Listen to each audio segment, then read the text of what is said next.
I'm Andrew Pompey, I'm Planning Director, so thank you all for coming out tonight.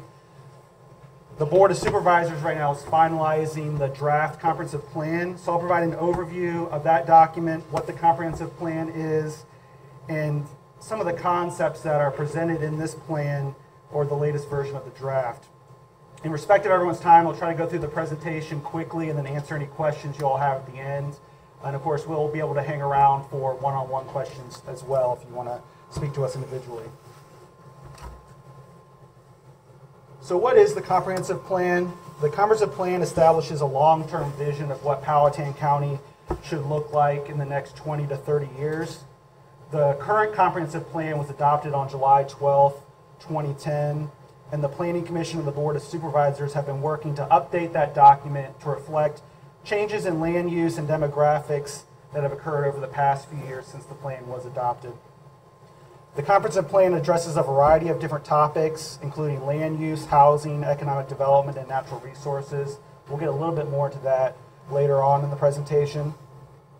Along with these different issues, it identifies different strategies and tools that can be implemented to help realize the vision set forth in the plan. The comprehensive plan is not law, but it's an advisory document intended to guide zoning decisions and public investment. Generally, the Planning Commission and the Board of Supervisors try to stick to the recommendations in that plan, but if they do deviate, it's not against the law, it's just an advisory document, but it is an important one at that. The Planning Commission and the Board of Supervisors consider the plan's recommendations when evaluating different policies and proposals, including rezoning requests, conditional use permit applications, and the capital improvement program of the CIP. Per state law, every locality in Virginia must have a comprehensive plan. So one thing we're to focus on, of course, is the comprehensive plan, but I want to let you all know how that plan relates to the other tools that Powhatan County uses to manage growth and development. There are three primary tools that localities throughout Virginia can use per state legislation to manage growth.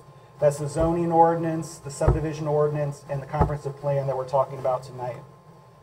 The zoning and subdivision ordinances are local laws that residents, businesses, landowners, and other stakeholders must adhere to when using and developing property. The standards set forth in the zoning and subdivision ordinance are not optional, they are laws. Again, anyone developing or using property must adhere to the standards set forth in those different parts of the county code. For example, the subdivision ordinance is chapter 68 of the county code, the zoning ordinance is chapter 83. While those two tools are regulatory tools that must be abided by, the comprehensive plan is an advisory document that articulates the community's vision for the future. It basically guides decision making and how we use those tools to impact how the community changes. So the zoning ordinance and the subdivision ordinance are how we implement the comprehensive plan. Adoption of the comprehensive plan does not change anyone's zoning or how they can use the property. Any changes to the zoning map or ordinances would have to be reviewed as part of a separate public process. So for example, if you own 20 acres on Route 60 right now that's zoned agricultural, and this map shows your property as being in Commerce Center, after the plan's adoption, it's still zoned agricultural. You would have to come forward with a rezoning application to change that zoning to align with what's in the comprehensive plan. So again, the current comprehensive plan that's in effect right now was adopted on July 20th, 2010. Per state law, every locality has to begin reviewing their plan every 5 years. From fall of 2016 to late 2017, the Planning Commission held a series of workshops and open houses to review and update the comprehensive plan. The current draft largely reflects the work of the Planning Commission. It's not a complete rewrite. The Planning Commission did not start from scratch when they wrote this plan, but they really refined, updated, and revised the 2010 document. So a lot of the concepts presented in this draft are similar to what was in 2010, but updated to reflect the changing conditions and the feedback the Planning Commission received over that almost 2-year period. In late 2017, the Board of Supervisors began reviewing the draft plan. The Board of Supervisors has held a series of workshops over the past 18 months and some open houses. to continue refining what the Planning Commission forwarded to them. The latest discussion was on May 20th, 2019. So the board made a few changes at that meeting, and those changes are reflected in the draft before you, what we're talking about today. So as I mentioned earlier, the comprehensive plan identifies goals, objectives, strategies which support an overall vision. The vision statement, which is on the screen, it's a little lengthy, but I think it sums up a lot of the concepts in the plan. That is included in page 9 of the current draft, and it's very similar to what is presented in the 2010 plan. So again, the full statement is on the screen, but it generally focuses on retaining the overall rural character of the county by directing growth to strategic locations where there's infrastructure, existing or planned. The document is referred to as a comprehensive plan because it addresses a variety of topics that relate to the vision statement. So it's comprehensive in its scope and investigation. There are different chapters that focus on economic development, housing, infrastructure, natural resources, cultural resources, land use, and transportation.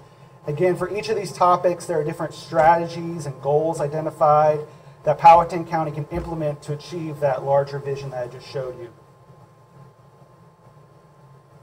Here are some of the specific goals for each of the different chapters. Again, these overarching goals relate to the vision statement, preserving rural character, preserving the natural historic resources we have in the county, creating a diverse and balanced economy, providing a diverse range of housing types, coordinating land use with transportation, infrastructure, and decision making, and providing adequate infrastructure in a fiscally responsible manner.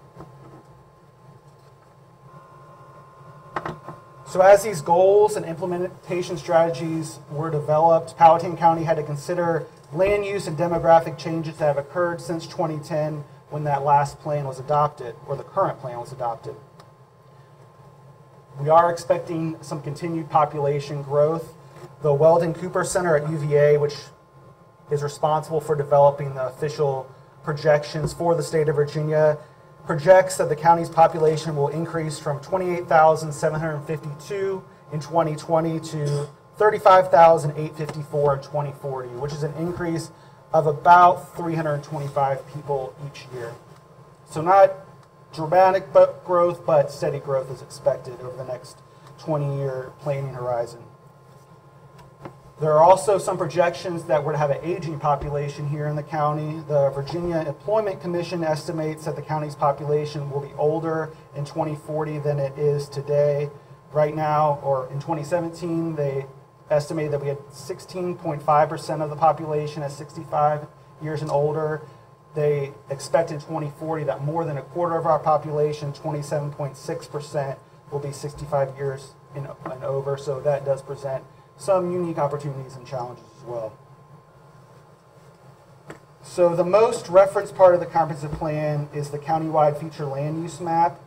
Again, there are a variety of different chapters, but the countywide land use map is one that we reference regularly as we're reviewing rezoning cases, conditional use permits, and other types of zoning requests. Like the 2010 comprehensive plan, the draft 2019 comprehensive plan directs development to 3 different growth areas: the Courthouse Village, the Route 60 Corridor East, and the Route 711 Village. Combined, these growth areas make up 5.2% of the county's total area. To give you a little bit more reference, the Route 711 Village is along 711 between Route 288 and the Chesterfield County line in that far northeastern corner of the county. The Route 60 Corridor East extends from about the Flat Rock area, the eastern end of Rocky Oak Road, to the Chesterfield County line, and in the current draft is relatively tight to the Route 60 corridor. And then the Courthouse Village, which includes the historic village and portions of Route 60, it extends from the elementary and old middle school just west of 522 to the Plainview area, which is Academy Road and Route 60. So on the map, the growth areas are in black, and then the rural areas are in gray. Growth is intended to be directed to those black areas, with the rest of the county remaining rural, with densities of 1 home per 5 acres to 1 home per 10 acres, depending on the specific land use designation. These rural areas would be anchored by crossroads communities, which accommodate small-scale businesses serving the surrounding rural areas. And I'll get to a little more detail about what the plan says these areas will look like in a minute. Compared to the 2010 plan, the growth areas have generally become more compact, with their total area decreasing. In the 2010 plan, I think we're at 11%? About 11% of the counties within growth areas. This plan has about 5%. So what the board is currently proposing is kind of trimming back the edges of the growth areas to generally, again, make them a little bit more compact. So that's kind of the higher level growth areas versus rural areas. The plan itself has a little bit more detail about what specific uses are desired in specific areas. So this is the countywide future land use plan. Again, it designates types of uses appropriate for different areas. Again, most of the counties is intended to remain rural, with the designation either rural residential or rural preservation. So the lighter green color that covers most of the county is rural preservation. That tan color is rural residential. And then the areas within the red lines are the growth areas that have a greater variety of uses. So I'll go through a little bit more of these descriptions as we go on, but this is the overall map, and there's a printout version on the edge of the room if you want to look at later, and of course it's included within the plan itself. So first I'll go into those rural areas, which are again the green and tan colors. These are all of the 5 land use designations for those rural areas. Natural conservation, which is the dark green color on the map that you'll see, that includes land with intrinsic natural features such as perennial stream corridors, floodplains, floodways, wetlands, and steep slopes. It also includes permanently protected areas such as Powhatan State Park and the Powhatan Wildlife Management Area. Those are areas that, of course, the state owns and will not be developed. Rural preservation areas, which are the light green and takes up most of the map, make up about 65% of the county. These are areas where active agriculture and agribusiness are the primary recommended uses. Residential densities can range from 1 unit per 8 acres if you create a cluster subdivision to 1 unit per 10 acres. Again, if any residential development does occur in these rural preservation areas, it's really intended to be a cluster subdivision where you have the houses in a small part of the development and permanent open space surrounding the area. So that's rural preservation. Rural residential includes primarily existing residential subdivisions with larger lot sizes such as Aston, Tillman's Farm, Branchway Creek, Branchway Forest, those types of places. Some of the existing subdivisions may have smaller lots, but generally the plan recommends that these subdivisions have densities of 1 unit per 5 acres to 1 unit per 10 acres. Crossroads include some concentrations of rural businesses and limited residences at key intersections. A lot of these crossroads are located at historic communities such as Claysville, Ballsville, where historically there's been some businesses that have served the rural area. When you look at the map, there are the pink dots on there. There's, I believe, 16 of those at different locations throughout the county. All of those land use designations were shown in the 2010 plan. There's one new land use designation that has been added, and that's the Rural Enterprise Zone. The Rural Enterprise Zone is located between the Courthouse Village and the Route 60 corridor east along Route 60, so it stretches from roughly Flat Rock to Academy Road or the Plainview area. This area is intended to maintain its rural appearance while accommodating low-density commercial and light industrial uses that need some proximity to major highways. So, for example, it might accommodate a small manufacturing facility, provided that it has some buffers, appropriate architecture, that kind of thing, that maintains that rural feel in that stretch of the roadway. So those are the rural areas, and again, they take up the most area, but are not intended to accommodate much future development. Within that 5.2% of the county that's designated growth areas, Route 711 Village, Courthouse Village, and Route 60 Corridor East, there are 5 different land use designations. Areas designated village residential are intended to include walkable neighborhoods with different housing options, accessible to parks and public uses. Densities can range from 1 unit per 2 acres to 4 units per acre, with single-family homes and possibly 2 to 4 family structures, such as townhouse, like a row of townhouses. That's village residential. Village center, these areas are intended to accommodate mixed-use development, such as commercial, office, and residential uses in close proximity to one another. It may include a mix of single-family residential, townhouses, multifamily residential, apartments above stores, commercial space, and offices in a walkable environment.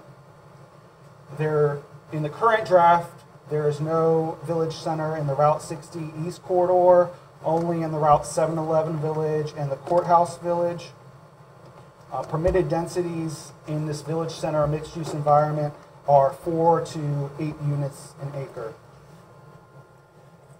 Areas designated Commerce Center, which is the purple on the map, and I forgot to mention, village residential is the yellowish color, village center is the orange, Commerce Center is the purple. Areas designated Commerce Center are intended to accommodate a mix of commercial and light industrial uses in a campus-like environment. Commerce Center is more commercial-oriented development in a planned environment. Commerce Center is located primarily along the Route 60 corridor.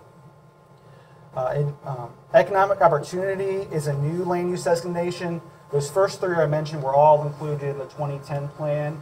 These next 2 are new designations for the 2019 plan.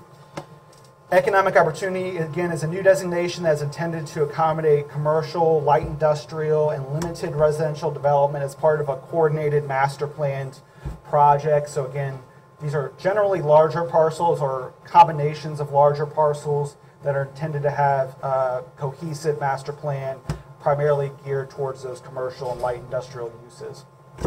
And the industrial land use designation, again, accommodates what you think of as industrial uses, warehousing, manufacturing, and research and development. The industrial land use designation is located in the Route 60 East corridor and includes the Luckstone mining operation and the rear portions of South Creek along Carter-Gallier Boulevard. One thing that I would like to note is that even though an area is designated village center, village residential, or anything on the map, it does not mean that the current zoning would automatically change to accommodate that type of development. Most of the county, including large portions of the growth areas, are zoned agricultural 10, A10, which only allows 10-acre lots. So generally, to implement this plan, someone would have to come forth with a rezoning application and go through that rezoning process. So Jim had asked about how you kind of translate these numbers to an actual project. So one thing I do want to mention is I'm giving a very high-level overview, and densities are only one component of the language in the comprehensive plan. We kind of did a restructuring in this document so that not only does it talk about the uses and densities that are appropriate, it talks about the design elements that make sense or are desired within these types of developments. So in the back of the document, there's usually a 3 or 4 page description for each of these land uses. There's kind of a wordier description, a general overview. It lists the uses that are appropriate, and it talks about which zoning districts align with the comprehensive plan recommendations. Once you get farther along, it talks about development design. So for example, for the village residential land use designation, it talks about minimum project size. That's one thing that's new in this plan is the Planning Commission in particular want to see projects that are cohesive, well thought out, well planned. So for some of these types of developments, they thought that a minimum acreage made sense so that you can have a complete project. So it talks about project size, desired mix of uses. So for example, in the village center and village residential districts, it says what percent should be residential, and then it further breaks down the percentage of housing types. X% may be townhouses, X% may be single family dwellings, that kind of thing. So to get more to your question, Jim, if there's a village site designated village residential on the comprehensive plan, we have two zoning districts that align with that recommendation, village residential and village residential plan development. Both of those zoning districts align with the language in the comprehensive plan that allow 4 units per acre. So if you have 20 acres, you can have up to 80 homes on those 20 acres. You would need to factor in the roads that were needed. Our zoning ordinance establishes standards regarding the minimum amount of open space, and the comprehensive plan has recommendations. 20% open space, so at least 4 acres of that 20 acres would have to be open space. And we also have standards on that kind of project. So it's straight math on the recommendation of the zoning ordinance. Once you get into the design of the project, you would have to meet our open space requirements, and as we're evaluating the project, the Planning Commission and the Board of Supervisors would see how well you align with the recommendations in this document. So again, within the plan, I showed you that overall county-wide plan. Within the plan, there's some close-ups on our 3 growth areas, and those maps are also here tonight. For example, this is the Route 60 East corridor. Again, this growth area extends primarily from the Flat Rock area, the eastern end of Rocky Oak Road, over to the Chesterfield County line. As I mentioned, the purple Commerce Center is primarily located along Route 60 itself, with some of the other land uses, village residential, industrial, behind that. That's Route 60 East. This is the Courthouse Village area, the same general concept. Around the historic village itself is Village Center, a mixed-use environment. Commerce Center, the commercial-oriented development, is along Route 60 corridor, and then there are some village residential areas off of Route 60 adjacent to those more mixed-use commercial land areas. And then the third growth area is Route 711 Village East, which again extends from 288 to the Chesterfield County line along Route 711. So again, the county-wide future land use map and these corresponding small area plans or special area plans are the main tool that's used most frequently as we evaluate different types of projects. But the plan also focuses on different topics. Transportation is another major topic the plan looks at. This plan, which is the major thoroughfare plan, part of the comprehensive plan, identifies long-term improvements to the road network that could increase capacity, improve connectivity, and or improve safety. The major thoroughfare plan that you see there and is incorporated into the draft document is very similar to what was presented in the 2010 plan and adopted in that document. There aren't major changes to the major thoroughfare plan, largely because these growth areas also remain in the same areas as well. Another map that's included within the document is the priority conservation areas. This map was included in the 2010 plan as well and hasn't changed. The priority conservation areas on this map are that green, olive green color. When land use decisions are being made in this areas or other types of physical improvements are proposed there, the plan says that special consideration should be given to how those projects impact the environmental value of these areas. Most are located along our rivers, the James River and the Appomattox River. There is a corridor in the western part of the county that links the Appomattox to the James through the wildlife management area, and then some of the larger parcels in the northeastern part of the county are identified as priority conservation areas.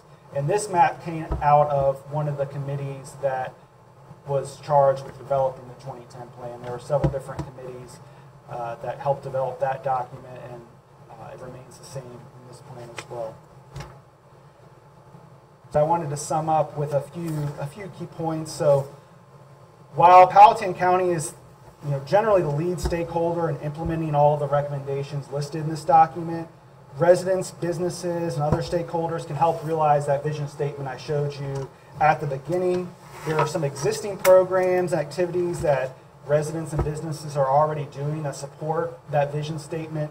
at the beginning of the document and included within the 2010 document. For example, the Earth Day celebration, which is the two pictures on the right, that's organized by the Anti-Litter Committee, which is citizen volunteers that are working to, make the county an attractive and environmentally friendly place to be. To help permanently protect the county's rural character, several landowners have voluntarily placed their properties in conservation easements, meaning that they cannot be further developed for perpetuity. That's something that they voluntarily donated to different organizations. For example, the Virginia Outdoors Foundation holds several hundred acres of conservation easements throughout the county. So again, your continued involvement in the planning process, even after the plan is adopted, helps us realize the vision that we articulate in the document. So my main point is, I don't want you all to stop coming to meetings when the plan is adopted. I think it's helpful to have you all help realize that vision. So there are a couple ways that you all can provide feedback on what you've heard tonight or what you see in the actual document. The Board of Supervisors is going to hold a public hearing on the comprehensive plan June 24th, 2019. They held the first public hearing in February, so again, they're going to hold another one later this month.